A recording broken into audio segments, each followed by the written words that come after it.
Hello welcome guys, मैं हूं आपका physiotherapist doctor Shahzeb Salik coming to you from Physiofitter. आज हम बात करेंगे फ्लैट अपर बैक पोस्चर के बारे में, जिसे हम मिलिट्री पोस्चर का नाम भी देते हैं। मिलिट्री पोस्चर में होता यह है कि आप अपनी बैक का जो सा कर्व है, जिसे हम बैकवर्टिंग कर्व कहते हैं, वो खत्म हो जाता है और आपकी बैक कुछ इस तरीके से हो जाती है। जिसमें होता यह है कि आपके स्कैपुला डाउनवर्ड की तरफ रिग्रेस हो जाते हैं और आपकी बैक का कर्व और लंबर का कर्व भी खत्म हो जाता है और आप कुछ इस तरीके से खड़े रहते हैं। तो इस वजह से आपका जो सा सर्वाइकल और बैकवर्टिंग का कर्व है, वो खत्म होने की वजह से आपकी बैक अपर और आपका सर्वाइकल वाला मतलब नेक वाला पोर्शन होता है, उसकी स्पाइन बिल्कुल एक्सरे में स्ट्रेट नजर आती है। तो मैं आज आपको ऐसी एक्सरसाइज गाइड करूंगा जो आप घर बैठे विदाउट किसी इक्विपमेंट के अपने इस प्रॉब्लम को ठीक कर सकते हैं। तो चलिए शुरू करते हैं। तो सबसे पहली एक्सरसाइजेज जो हमने कर लेनी है वो relaxing our most of the muscle जो हमारे कंट्रैक्शन में जा चुके हैं, जिसकी वजह से हमारा ये पोर्शन हो चुका है। बाकी हम उन मसल को स्ट्रेंथ करेंगे जो वीक हो चुके हैं। तो सबसे पहली एक्सरसाइज जो हमने अपने फ्लैट अपर बैक पोस्चर के लिए कर लेनी है, होता यह है कि हमारे जो से front of the neck muscle है वो टाइट हो चुके होते हैं, तो हमने अपने front of the neck muscles को रिलैक्स करने हैं। तो सबसे पहली एक्सरसाइज जो front of the neck of the muscles को रिलैक्स करेगी, दैट इज स्टेनोक्लेडिस्टोइड मसल स्ट्रेच। इसमें हमने करना यह है कि हमने अपनी मिसाल के तौर पे लेफ्ट साइड को स्ट्रेच देना है, तो हमने अपनी नेक को मूव करना है just like that toward right side, और अपनी चिप को लिफ्ट करते हैं टुवर्ड अपर, और अपने जो सा लेफ्ट हैंड है इसको डाउनवर्ड की तरफ प्रेस करना है। तो इससे आपको इधर थोड़ा डीप सा स्ट्रेचिंग होगा। इस पोजीशन को आप 30 सेकंड के लिए होल्ड करके रख लेना है और इसके टोटल 3 सेट कर लेने हैं। एज इट इज आपने अपनी दूसरी साइड का भी कर लेना है। आपने अपने राइट आर्म को डाउनवर्ड की तरफ प्रेस किया जस्ट लाइक दैट। अपनी नेक में मूव करिए toward left side and chip को मूव किया टुवर्ड अपवर्ड। ये करने से आपको इधर डीप सा स्ट्रेचिंग होगा। इस तरह हमने इसके टोटल 3 रेप्स कर लेनी है दूसरी साइड से भी। सेकेंड एक्सरसाइज जो हमारे नेक फ्लेक्सर्स को रिलैक्स करेगा, क्योंकि हमारी नेक पिछली पोजीशन में हो जाती है जस्ट लाइक दैट। तो हमने अपने नेक फ्लेक्सर्स को रिलैक्स करने के लिए करना यह है कि अपनी नेक को बैकवर्ड की तरफ मूव करना है जस्ट लाइक दैट। जब आप बैकवर्ड को मूव करेंगे तो इधर आपको फ्रंट ऑफ द नेक में स्ट्रेच फील होगा। ये मोटे तौर पे हमारा लेटिस्मो मसल का स्ट्रेच है। इस पोजीशन को हमें 30 सेकंड के लिए होल्ड करके रख लेना है और इसके टोटल 3 रेप्स कर लेने हैं। तो इससे हमारा लेटिस्मो मसल जो फ्रंट ऑफ द नेक का फ्लेक्सेशन करने के लिए मसल है, वो रिलैक्स होना शुरू हो जाएगा। अब हम बात करेंगे थर्ड एक्सरसाइज की, जो कि हमारे स्टेपुला को बॉडी ट्रैक्टर में लेके जा रहे हैं। तो हम अपने जो से रॉम्बॉइड मसल है जो हमारे स्टेपुला के इस जगह पे होते हैं, इन मसल को रिलैक्स करेंगे।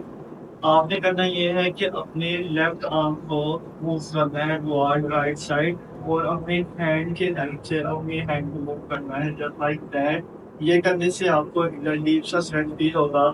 इस पोजीशन को भी आप 30 सेकंड के लिए होल्ड करके रख लेना है और इसके टोटल 3 रेप्स कर लेने हैं। तो इससे आपका मोबाइल मसल रिलैक्स हो जाएगा और आपका पोस्चर इससे बेहतर होना शुरू हो जाएगा। एज इट इज आपने अपने दूसरी साइड के भी मसल को रिलैक्स कर लेना है जस्ट लाइक दैट। तो इससे आपका जो है रोबोट मसल रिलैक्स होना शुरू हो जाएगा। फोर्थ एक्सरसाइज जो हमने कर लेनी है for relaxing our erector spinal muscle, क्योंकि ये हमारा इरेक्टर स्पाइनल मसल हमारे नेक से स्टार्ट होता हुआ हमारे लोअर बैक तक जाता है और ये हमारी बॉडी का बहुत बड़ा मसल है। तो हमने इस मसल को रिलैक्स करने के लिए इस पोजीशन में आ जाना है और इस पोजीशन में आते हुए हमने अपनी हैंड को मूव करना है फॉरवर्ड और अपनी बैक को डाउनवर्ड की तरफ ले जाना है। ये करने से आपको अपनी बैक साइड पेन का फील होगा। और अगर आप उसके बाद पिन टर्निंग करने के लिए जब करते हैं तो करते हैं डाउनवर्ड कर सकते हैं।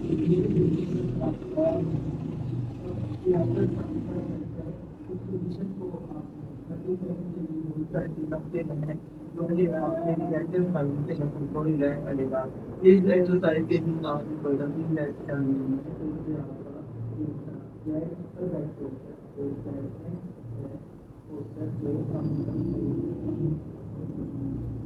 तीन एक्सरसाइजेस जो हमने कर लेनी है, that is intercostal muscle relaxation. क्योंकि जब भी हमारा ये पोस्चर होता है तो हम अपनी बैक को कुछ इस पोजीशन में रखते हैं, तो इससे ये होता है कि हमारे जो से इंटरकोस्टल मसल है वो शोल्डरिंग में जाना शुरू कर देते हैं। जैसे शोल्डरिंग में जाना शुरू कर देते हैं तो इससे आपका ब्रीथिंग पैटर्न अब नॉर्मलिटी की तरफ जाना शुरू हो जाता है, आप सांस कुछ इस तरीके से लेने लग पड़ते हैं। हमने इस फॉर्म को भी गलत करना है क्योंकि ये गलत पैटर्न है सांस लेने का।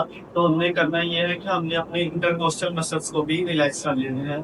आपने करना ये है कि अपने दोनों हाथों को बैक साइड पे कुछ इस तरीके से रखने के बाद रोटेट करना है toward right side and then move toward right side strengthening. ये करने से आपको अपने इंटरकोस्टल मसल में बड़ा डीप सा स्ट्रेच फील होगा। इस पोजीशन को आपने 30 सेकंड के लिए काउंट कर लेना है और इसके टोटल 3 रेप कर लेने हैं। और अगर आप इसके साथ ब्रीथिंग करेंगे और इस पोजीशन को बॉडी करके रखेंगे तो इससे आपके डीप इंटरकोस्टल मसल फाइबर भी रिलैक्स होना शुरू हो जाएंगे। एज इट इज ही हमने अपनी ऑपोजिट साइड पे कर लेने हैं रोटेशन एंड बेंडिंग। ये करने से भी आपके राइट साइड के इंटरकोस्टल मसल रिलैक्स हो जाएंगे। जिस तरह आपने लेफ्ट साइड के मसल्स को रिलैक्स किया था, इस तरह आपने अपने राइट साइड के मसल्स को भी रिलैक्स कर लेना है। तो इससे आपके दोनों से इंटरकोस्टल मसल है वो रिलैक्स हो जाएंगे और आपका जो सा फ्लैट अपर बैक पोस्चर है वो नॉर्मलिटी की तरफ आना शुरू हो जाएगा, मतलब ठीक होना शुरू हो जाएगा। अब तो सी लास्ट एक्सरसाइज जो मैं आपको गाइड करना चाह रहा हूँ, दैट इज 6 एक्सरसाइज, जिसमें हमने करना यह है कि हमने अपने front of the chest muscle जिसे हम बैक मसल कहते हैं इनको स्ट्रेंथ करना है। बैक मसल्स को आप जिम में भी जाके स्ट्रेंथिंग एक्सरसाइजेस से ठीक कर सकते हैं या कोई वेट वगैरह लेके भी या पुशअप्स वगैरह से भी अपनी बैक मसल को स्ट्रेंथ कर सकते हैं। करना ये है कि आपने पोजीशन में आना है, अपने दोनों बाजुओं को बराबर रखते हुए अपनी बैक को बिल्कुल इंक्लाइन पोजीशन में, आपकी बैक ये ना हो, आपकी बैक ये ना हो, बिल्कुल स्ट्रेट और इंक्लाइन पोजीशन। ये करने के बाद तो आपने डाउनर की तरह करना है, नशा की तरह। तो ये आपने टोटल 12 सेट करने होंगे। तो इनके आपने टोटल 12 रेप्स डालेंगे और इससे टोटल 3 सेट कर लेंगे। इस तरह से आपके जो चेस्ट के मसल्स हैं वो ग्रोथ होना शुरू हो जाएंगे, आपके फाइबर जोन से वो स्ट्रेंथ जाना शुरू हो जाएंगे और आपका पोस्चर जोन से फ्लैट अपर बैक पोस्चर वो पेंशन में आना शुरू हो जाएगा। 7th एक्सरसाइजेस जो हमने नेक के लिए स्ट्रेंथनिंग एक्सरसाइजेस कर लेनी है, दैट इज नेक आइसोमेट्री। आपने अपने दोनों हाथों को पीछे रख लेना है अच्छे तरीके से और अपने हाथों की पोज लगानी है आगे की तरफ और अपनी नेक की पोज लगानी है पीछे की तरफ, जस्ट लाइक दैट। इस पोजीशन को आपने 10 सेकंड के लिए होल्ड करके रख लेना है। 1 2 3 4 5 6 7 8 9 10।